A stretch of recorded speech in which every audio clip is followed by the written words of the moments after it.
सुल्तानपुर से किरण नाय, वरिष्ठ पत्रकार की रिपोर्ट। पंडित राम नरेश त्रिपाठी सभागार में आयोजित हुआ महाराणा सुहेल देव जयंती समारोह।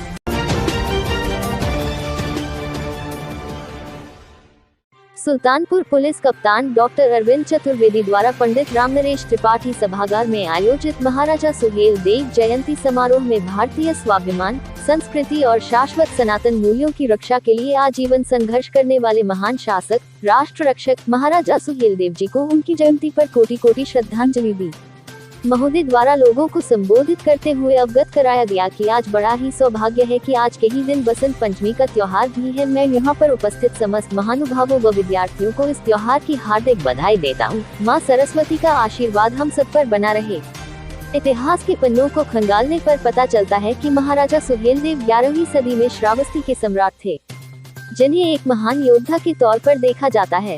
महमूद गजनवी ने जब हिंदुस्तान पर आक्रमण किया और उसकी अलग अलग सेनाएं हिंदुस्तान में घुसने लगी, तब श्रावस्ती की कमान महाराजा सुहेल देव के हाथ में ही थी।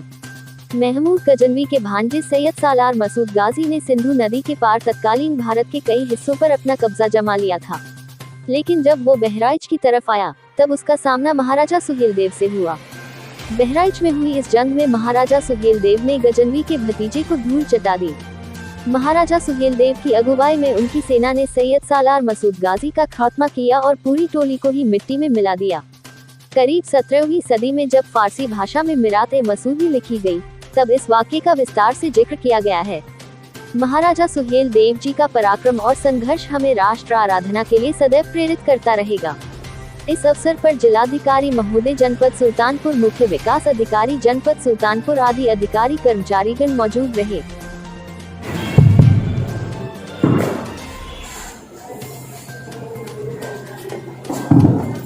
आज जनपद सुल्तानपुर के त्रिपाठी सभागार में आयोजित इस गौरवमय कार्यक्रम में दो शब्द बोलने का अवसर पाकर मैं अभिभूत हूँ।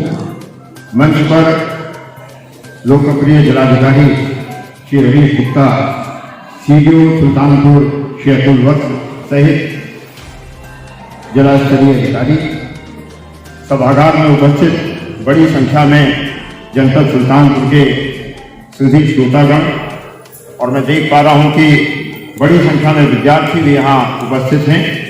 आज बड़ा सुखद संयोग है कि बसंत पंचमी का अवसर है। विद्यार्थियों के लिए वाग देवी का आशीर्वाद एक बड़ा महत्वपूर्ण चरण होता है जीवन में। मैं अपने विद्यार्थियों को शुभकामनाएं देता हूँ। बसंत का अवसर है, हिंदी साहित्य की बात अवश्य करनी होगी। कवि पद्माकर ने एक छंद लिखा बसंत पंचमी पर, और वो उदाहरण बन गया जो हमारे हाई स्कूल इंटरमीडिएट के विद्यार्थी हैं हिंदी के, अनुप्रास अलंकार का जीता जागता उदाहरण बन गया। मैं 4 पंक्तियां पढ़कर अपनी बात आगे बढ़ाता हूँ। कूलन में, केल में, कछारन में, गुंजन में, क्यारन में, कलिन में, कलीन किलकंत हैं, कहें पद्माकर परागन में, पौन में, पानन में, पीक में, पलासन पगंत हैं, द्वार में, दिशान में, दुनी में, देश देशन में, देखो दीप दीपन में, दीपन दिगंत हैं, बीजन में, ब्रज में, नजलिन में, बेलिन में, बनन में, बागल में, बगरे बसंत है। ऐसे वसंत पंचमी के अवसर पर हम लोग एक ऐसे योद्धा का की जयंती मनाने के लिए भी एकत्र हैं। अभी आपने माननीय प्रधानमंत्री भारत सरकार उत्तर प्रदेश के मुख्यमंत्री का उद्घाटन सुना, जिन्होंने खुले स्वर में सुहेल देव की प्रशंसा की, उनके इतिहास के बारे में कुछ बिंदु इंगित किए।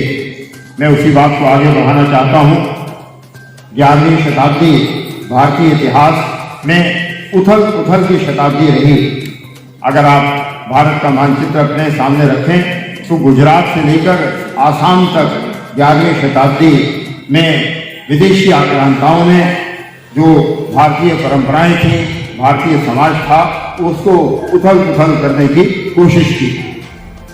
उसी क्रम में वर्तमान के बहराइच जनपद में के तत्कालीन नरेश राजा सुहेल देव ने भी मोहम्मद गजनवी के सेनापति सैयद सालार मसूद गाजी को बहराइच स्थित कौड़िया नाला के युद्ध में पराजित किया और उन्हें एहसास कराया कि भारतीय वाङ्मय में जितने भी राजा हैं वो किसी भी जाति के हों, किसी धर्म को मानने वाले हों, लेकिन जब भारत की अस्मिता का प्रश्न सामने आएगा तो वो एकजुट होकर ऐसे विदेशी आक्रांताओं को पराजित करेंगे और उन्हें मुंह खानी पड़ेगी।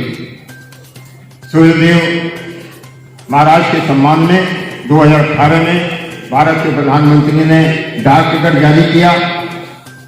मैं थोड़ा सा इतिहास, बड़ा रोचक इतिहास है, आपके साथ साझा करना चाहता हूं।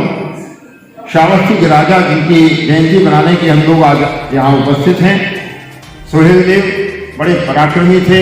18 वर्ष की अवस्था में उनको राजगद्दी मिल गई। उनके पिता जो तत्कालीन राजा थे बिहारी मल, उनकी मां जयलक्ष्मी, उनके 4 भाई बागरमल, सहारमल और भूर्यदेव, ये 4 भाई, 3 भाई उनके साथ बराबर युद्ध में रहा करते थे। उनके जो सबसे प्रिय, सबसे छोटे भाई थे जिनका उपनाम भूर्यादेव भी था, उन्हीं के नाम पर जब उन्होंने विजय प्राप्त की तो एक नया दुर्ग बनवाया, किला बनवाया बहराइच में, जिसका नाम उन्होंने रखा भूर्याचा। वही भूर्याचा अपभ्रंश होते हुए बहराइच हुआ और आज हम उसे बहराइच जनपद के रूप में जानते हैं। मैं आपको याद दिलाना चाहूंगा कि मोहम्मद गजनवी का जो आक्रमण हुआ, उसका जो उत्तर प्रदेश का अगर भूगोल आप देखें तो जो पहला विरोध उसको सामना करना पड़ा वो मथुरा में करना पड़ा। मथुरा का तत्कालीन राजा महाबल राज्य था और राजा कुलचंद थे।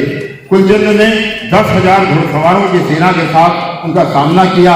यद्यपि इतिहास के पन्नों में जो कुलचंद थे उनकी पराजय हुई, लेकिन उन्होंने मोहम्मद गजनवी की सेना को यह एहसास करा दिया कि आगे की यात्रा आसान नहीं होगी, कठिन यात्रा होगी। भारत के भूभाग के विभिन्न महाराजा उनकी पुरजोर विरोध करेंगे। इसका प्रामाणिक इतिहास हमें महमूद गजनवी के सचिव अल उदवी के ग्रंथ तारीखे यमीनी में मिलता है, जिन्होंने आगे के युद्धों का वर्णन किया और सुहेलदेव का जो युद्ध था जिसमें इनके सेनापति को पराजय का सामना करना पड़ा, उसका भी उल्लेख मिलता है। जैसा कि मैंने आरंभ में कहा कि भारत के इतिहास की विशेषता रही है कि वो जब भारत की अस्मिता पर प्रश्न आता है, भारत की संस्कृति पर आक्रमण होता है, तो सारे जो लोग हैं वो एकजुट हो जाते हैं। मुझे स्मरण आता है कवि चंपक की 2 पंक्तियां, जिसमें वो कहते हैं कि 14 गुज्जर यादव अहीर मूल विकेटे कफन चीर। या अलग अलग संप्रदाय के लोग जब भारत की अस्मिता का प्रश्न आएगा, स्वतंत्रता का प्रश्न आएगा, तो अपने सर पर कफन बांधकर युद्ध भूमि में आएंगे और दुश्मनों के छक्के छोड़ा देंगे। हमें आज प्रेरणा लेनी चाहिए। भारत स्वतंत्र अवश्य हो गया, लेकिन बहुत से मामलों में अभी भी सच्चे अर्थों में स्वतंत्रता नहीं मिली है। हमारी राष्ट्रीय एकता, एकात्मकता के प्रति हमें और अधिक जागरूक होने का संदेश देता है। सुहेलदेव जैसा व्यक्तित्व हमें प्रेरणा लेनी चाहिए, अपने देश को एक सूत्र में पिरो कर रखने में अपना योगदान देना चाहिए। मैं आज के आयोजकों को पुनः एक बार धन्यवाद देता हूं कि उन्होंने मुझे 2 शब्द बोलने का अवसर दिया। जय हिंद।